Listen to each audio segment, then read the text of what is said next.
Hello everyone. Consider the example of Caribbean Premier League where you like Guyana and your friend is a fan of Barbados. And generally during casual chattering on this topic, your friend passes some random statements on your favorite team, which are in a criticizing fashion. Then the interaction gets heated as the length of the talk increases. The conversation goes from you both commenting on your favorite teams to getting personal where you respond to each other in an unappreciated tone. This is a random example just to make you relate to the situation. And I guess we all have seen such circumstances and also been in one or two as well. In such scenarios, facts and stats rarely matter. And we clearly take our stance and announce all out war on other side.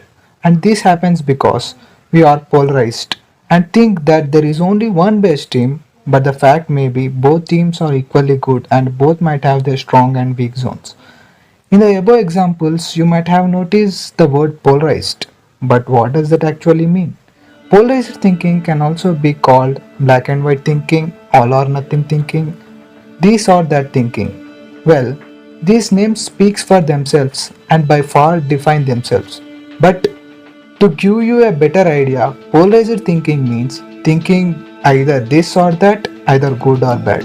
In polarized thinking pattern, only extremes exist and there is no in between. To be more specific, it is the one-sidedness of thinking. The reason we need to know about this polarized thinking is that it's causing trouble to us and sometimes even it wreaks havoc. But how so? So in this video of introspection, I am going to talk about polarized thinking.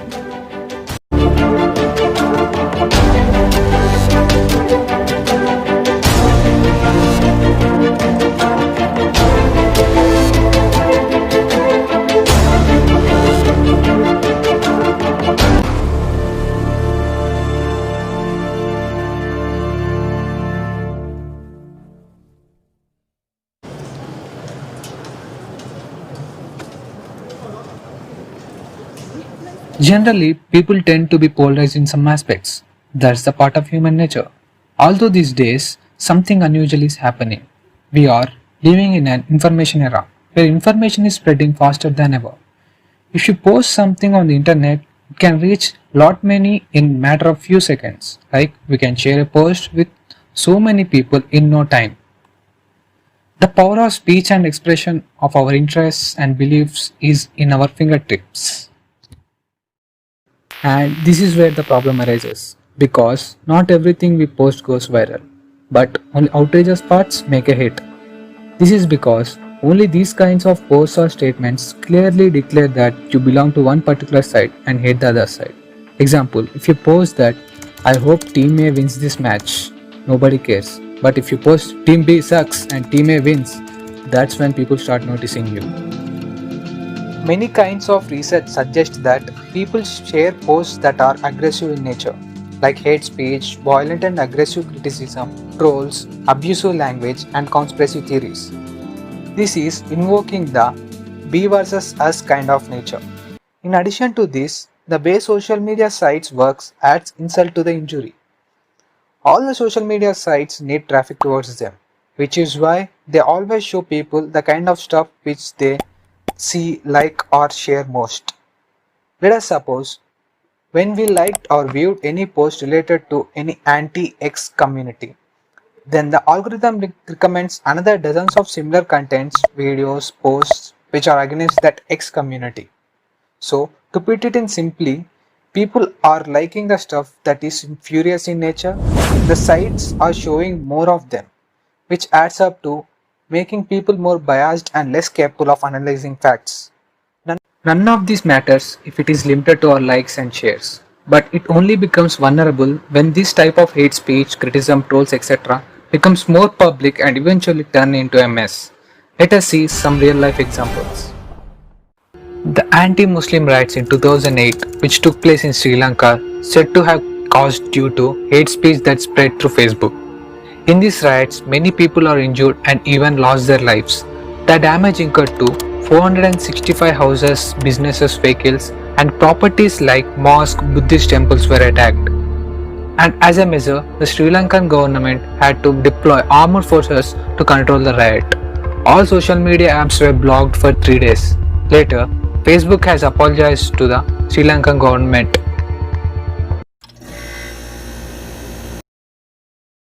The Cambridge Analytica case that has happened during 2016 US elections clearly gave us the idea of how people are getting biased due to social media. What actually happened is that a data mining firm called Cambridge Analytica stole 50 million Facebook profiles.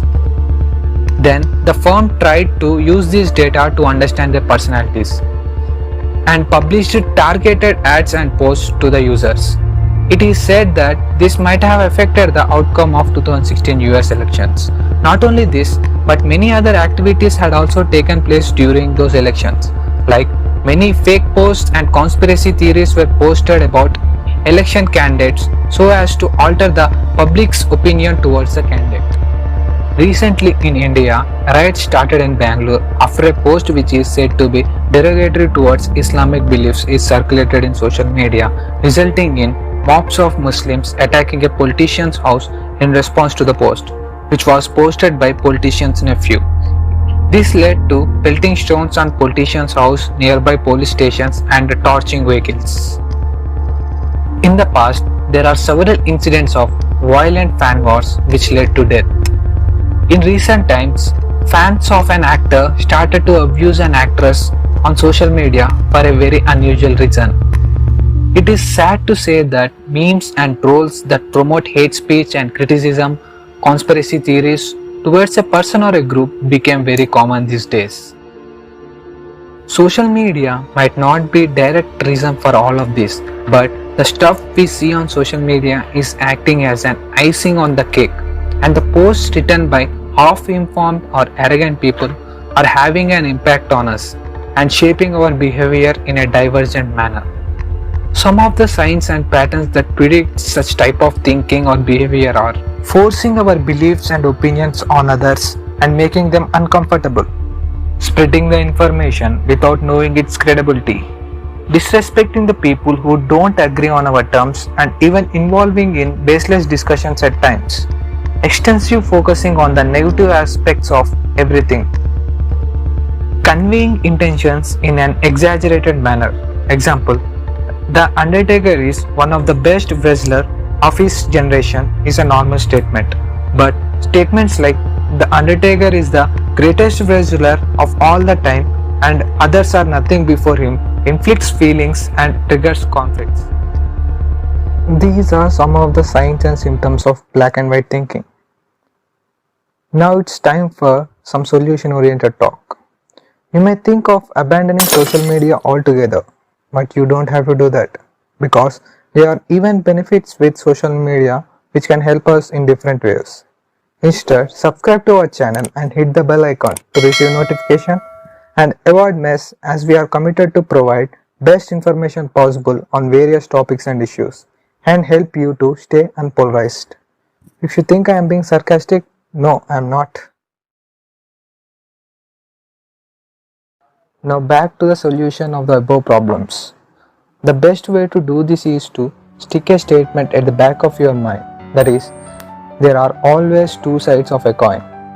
Always know that whatever you consume on the internet, please remember that there may be some information on the other side of the page that you may not know, and make sure you get a complete picture of the subject or situation before you form an opinion.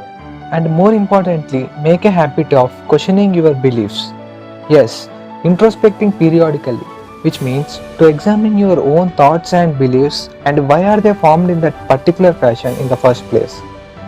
Check the credibility of the information you come across on social media before sharing it or passing to or even you believing it.